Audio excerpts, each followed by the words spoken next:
Bioshock is hands down one of the most memorable games of David's life. He's right. When trying to piece together a list of his favorites, Bioshock always pushes its way to the center of his mind. I wonder if it's really as good as he thought when he first played it. Ready to give it a try?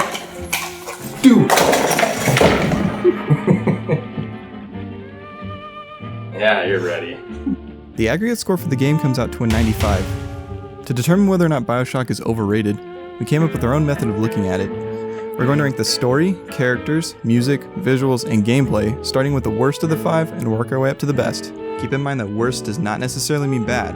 It only means that other parts of the game are better, in our opinion. We both agreed that the music was last place, but don't misunderstand. The soundtrack fits the game incredibly well. The deep, reverby strings droning under pianos and violins perfectly represent the empty, metallic halls of Rapture. And when the music picks up, it's frenzied and almost schizophrenic, like the city's inhabitants. It's really cerebral stuff. A lot of the tracks feel like they never properly start or stop either. Bits of piano and horns are interjected almost at random, and the tracks often end as abruptly as they began. The compositions are very Arnold Schoenberg-y. Arnold Schoenberg-ish? Nah, it fits the personal journey of the main character pretty well. The licensed music from the 1940s and 50s in the game works well too. The record scratches and fuzz of the phonographs are reminiscent of a bygone era and create a nostalgic kind of atmosphere. The songs are a sort of enduring testament to how Rapture used to be. The problem is that the music was almost always hidden behind everything else that was going on. We turned down the sound effects halfway at one point, but it still didn't help. I really had to listen closely to notice if it was even there. The soundtrack is well done, just a little misused. Even though they were a bit intrusive, I liked the sound effects. Several were very well crafted, like the drums had an adorable jingle while they mindlessly blast you, or the pitter-patter of the little sister's footsteps. Sometimes there was just a bit too much though. At times it gets so congested, the game couldn't keep up and dropped a lot of the sound. The sound effects stole the show a little too much. It hurts to place music last though. It's responsible for my favorite moment of the game. The fight on the balcony with Tchaikovsky's Waltz of the Flowers playing in the background sent shivers down my spine.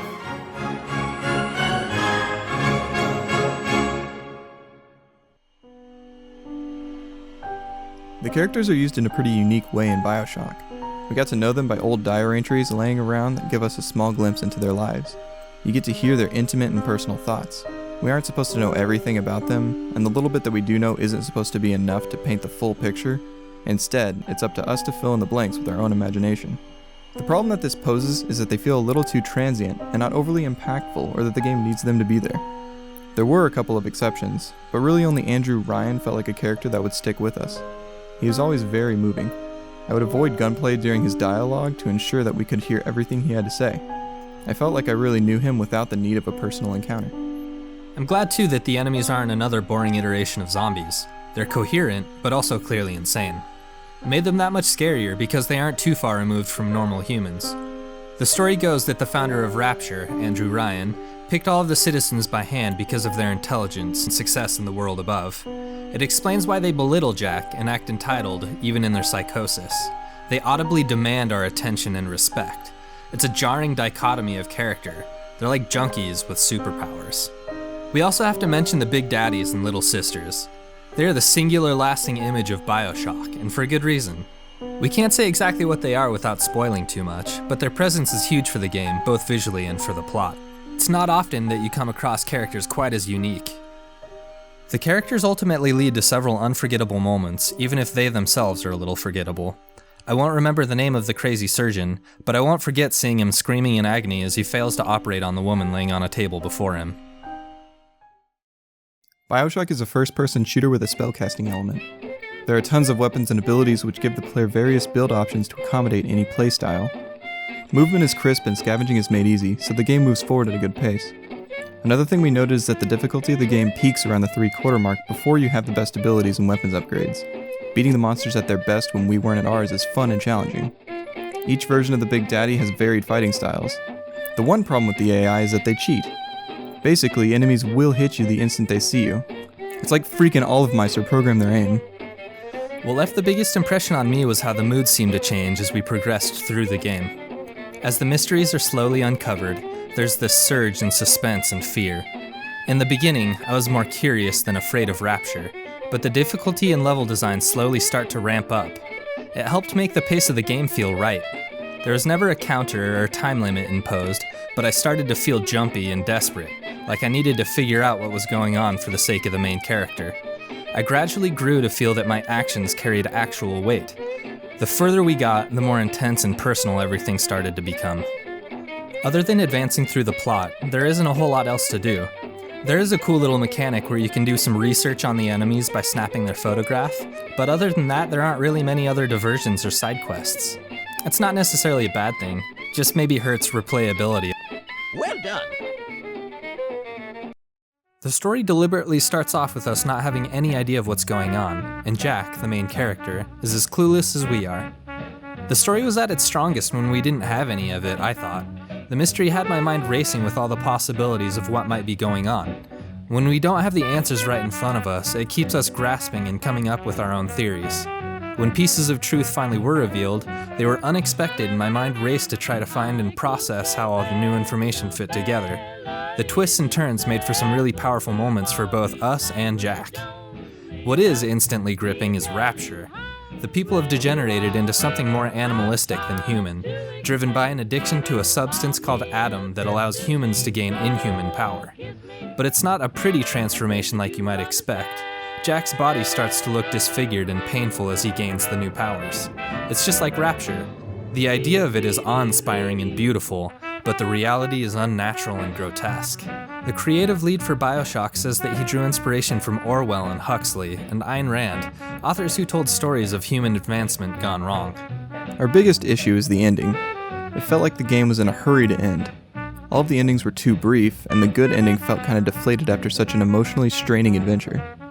Without soiling the ending, the whole game was centered around Jack and his identity, but the ending suddenly shifted focus away from him. It was an unfulfilling end for the character we were made to be invested in the whole game. There's actually a prequel in the form of a novel that reads a little like a detective story. From what I've read, it's okay, just a little weird because it's written in third person and consists almost exclusively of dialogue, whereas the game is in first person and has a silent protagonist. A little different. It does tell the story of how Rapture was founded though, so you might find it interesting.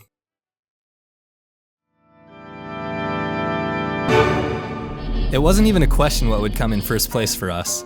Rapture is one of the best and most original settings ever. It hit really close to home for me because my favorite places in games have always been the water areas. There's just something so comforting about the water, but Bioshock turned something I usually find peaceful and safe into something to be feared. It really did a number on me. It wasn't the cheap kind of scary either. It was more of a deep-seated sense of unease. I felt unwelcome in Rapture. It's massive and gaudy and daunting, and it didn't help that it was falling apart around me. It's unsettling and a little depressing to walk through something that was so obviously once beautiful and won't ever be again. The industrialized Art Deco style of Bioshock is iconic. We did a little research and found some really interesting details that aren't readily apparent in the game. It turns out that Art Deco represents exactly what Andrew Ryan was trying to achieve when he founded Rapture. It was a symbol of social and technological progress. As Beavis Hillier said, it's aggressively modern. Rapture is the visual representation of what happens when man outreaches himself.